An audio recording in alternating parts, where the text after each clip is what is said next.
Alright, in this video, I want to talk about never giving up and never surrendering. And I see this quite often. I remember having such a slogan for myself growing up as a teenager and young adult to just never tap out, never give up, right? Just be a tough guy, right? Be a man. And not only that, be the toughest and the strongest and the best of men, right? Very competitive, very headstrong, very self-willed.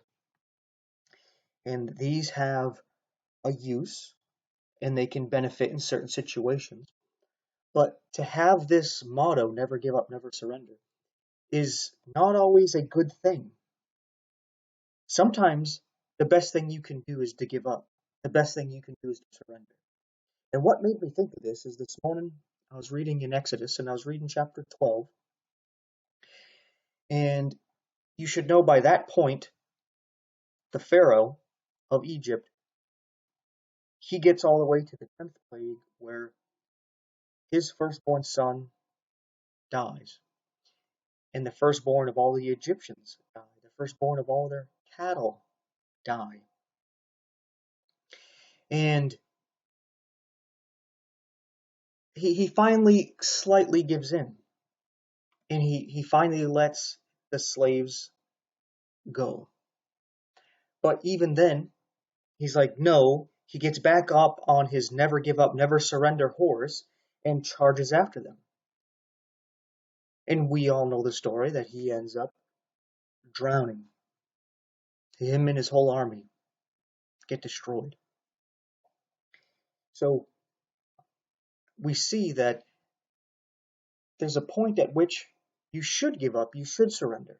Matter of fact, there was a point where one of Pharaoh's servants was saying, hey, stop, just let them go, get them out of here because Egypt is already destroyed. And this was around like the 4th, 5th plague. The Egyptians were already saying, hey, just let them go. Let Moses and his people out of Egypt. Get them out of here. Because how much more can we take? We're not going to survive this. He should have given up and he should have surrendered. But you see, a lot of us, we have this mentality of never give up, never surrender. Even though we know we're going to lose, but we have this pride and this arrogance to us where we're like, no, if we give up, it means we're weak and we're cowardly and we're soft and we're not a man. Or sometimes, women are the same way. They just think they're not measuring up. They have to do the same thing, right? But that's not the case. My personal experience is that I did not get saved until I gave up and surrendered to God.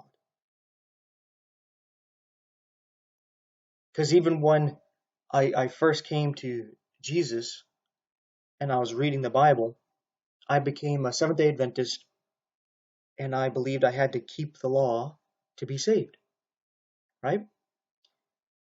And while doing so, I was realizing it was a burden. It was a burden because I had to fight myself. These things I knew were right and I knew God wanted me to do, or vice versa. I knew I shouldn't do and God didn't want me to do it. I found that within me I wanted to do the things that he told me not to do, and I didn't want to do the things he told me to do. So I had to force myself to do the things that he said to do that I didn't really want to do, and I had to force myself not to do the things that he told me not to do, right? And I was realizing that I can't do this. But at the same time, I had this same kind of motto. Maybe not exactly this, but it was like, never give up, never surrender. And I talked to Seventh-day Adventists today, and they still have that same mindset. You got to keep trying. You can't give up. And I was like, that's the only way you can be saved, because you're on a treadmill. Where when you're on a treadmill, you just stay in one place. or a stationary bike. You're stationary. You're just sitting there pedaling in place. You're not going anywhere. And there's the carrot of salvation hanging before you. This beautiful golden carrot of salvation that once you reach it, you're saved. But when you're on that treadmill, you're on that elliptical, you're on that stationary bike, you're not going anywhere. So you're chasing this thing, never going to get it.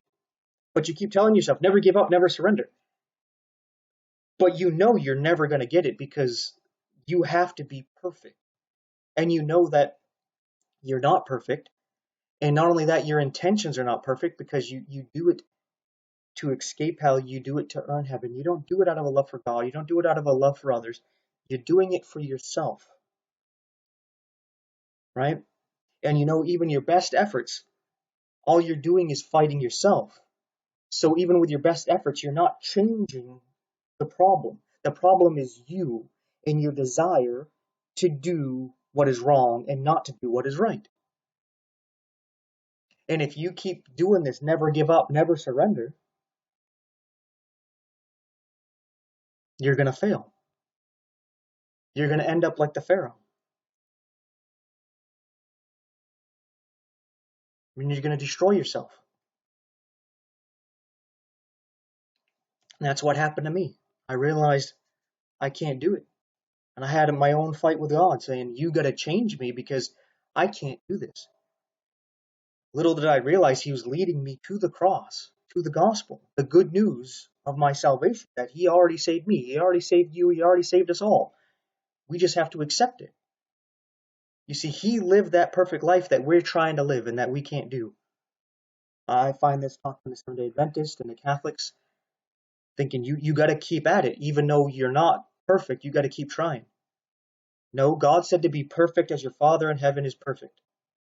He didn't say try and I'll give you an A for effort and you'll make it.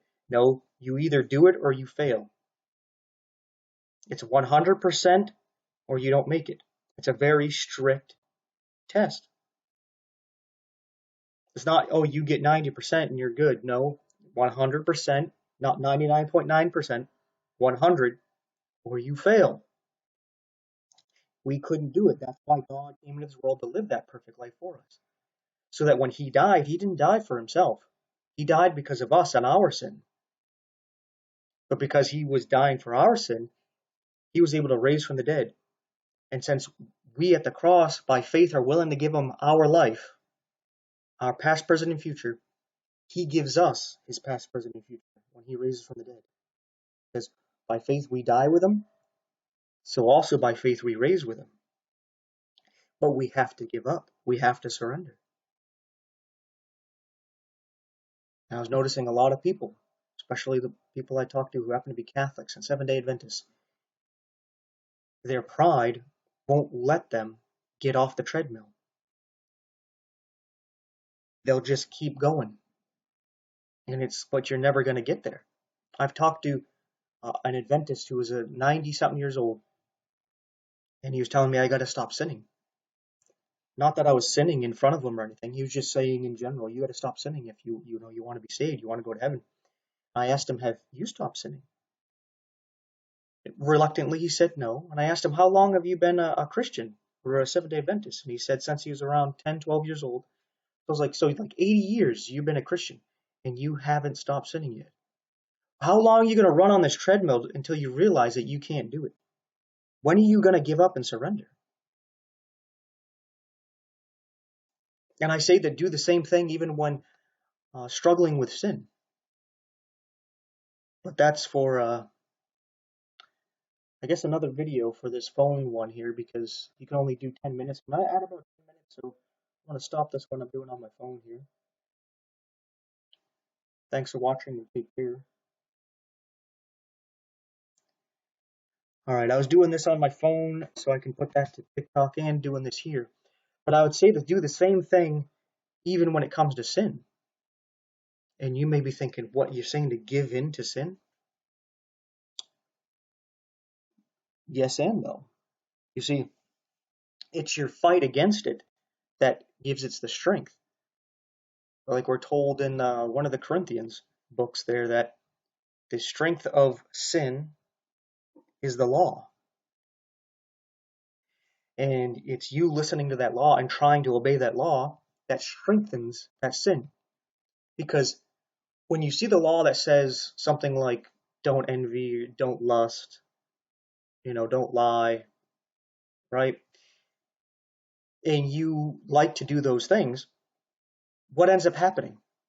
You start to think about those things, and you start to think about not doing those things. So your focus is not on God and loving God. It's not focused on your fellow man and loving your fellow man. It's focused on yourself and your sin and you trying not to do it. So all your focus and attention is on that. You give it strength. And eventually it gets too much for you to hold on. And it breaks forth. Right? So you need to give in. And you may be thinking, what, just give in to the sin? You need to give in to realize that you can't fight it. And you need to come to God and admit this truth to Him. Open up your heart to God and be honest with Him, saying, Lord, I don't want to do what you want me to do. I know what you say is right, and you tell me not to do these things. I want to do them. I know it's wrong to do it, but I want to do it. And my whole life is just focusing on that, trying to do what you want me to do and not do what you don't want me to do. But I just have this sin rising up in me that doesn't care and wants to do all those things and doesn't want to do all those other things. And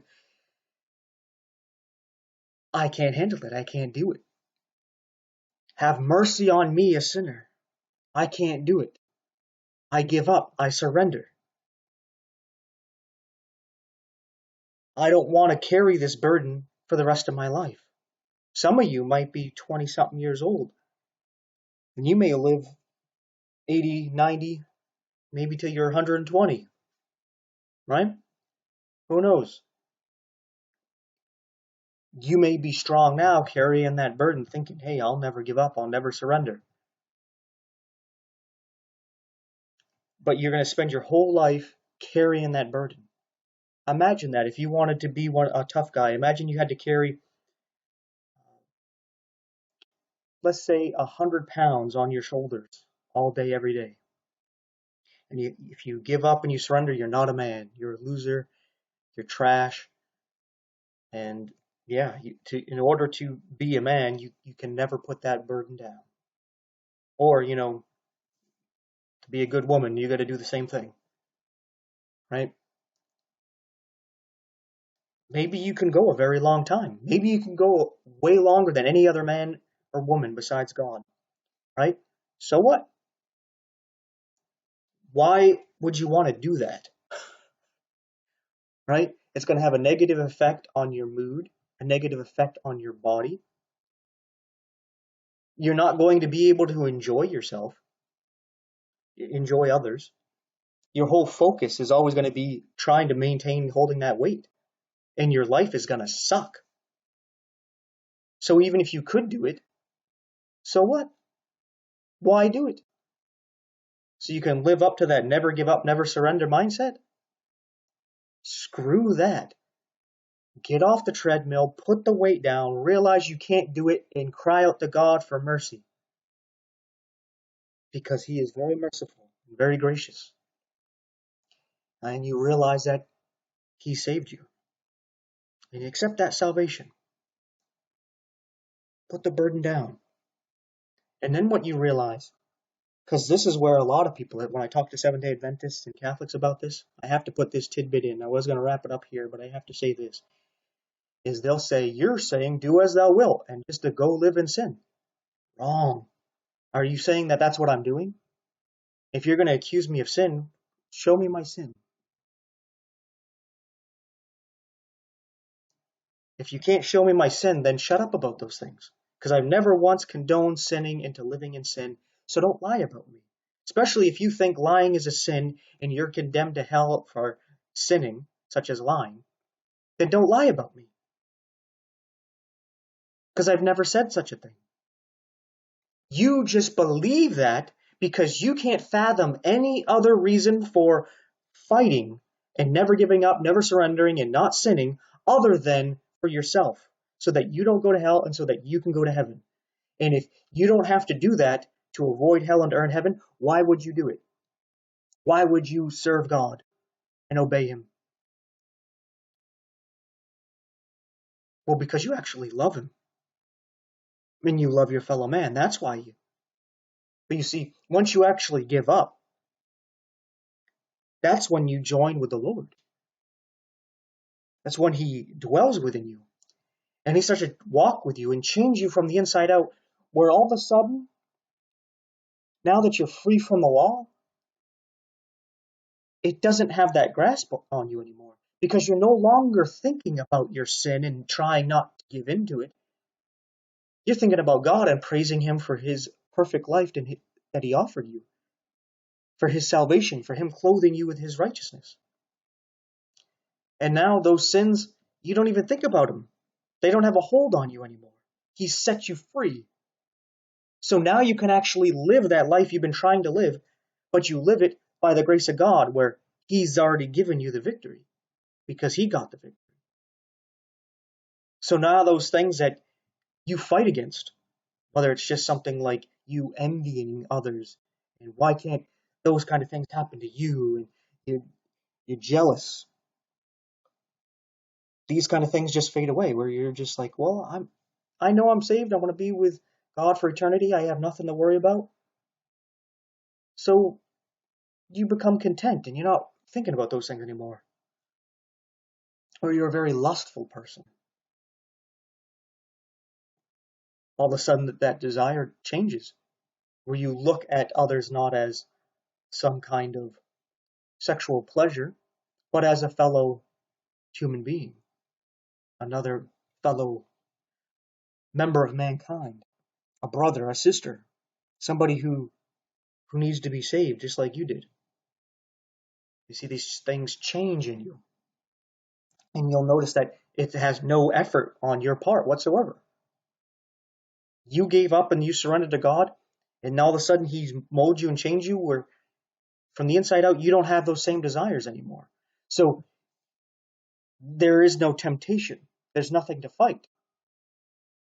And this is something that happens as you grow with the Lord. It's not instantaneously, as soon as you accept Him, all of a sudden you're perfect. No, as you walk with Him in prayer and reading His Word, you change from the inside out. As in, you're not just controlling yourself and your desires, you don't have those desires.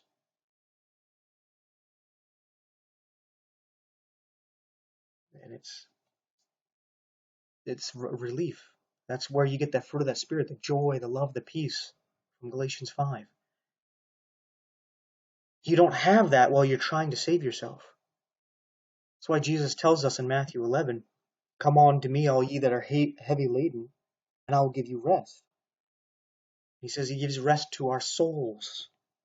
What is that labor that we're all struggling to do? Is to save ourselves, to avoid hell and to earn heaven.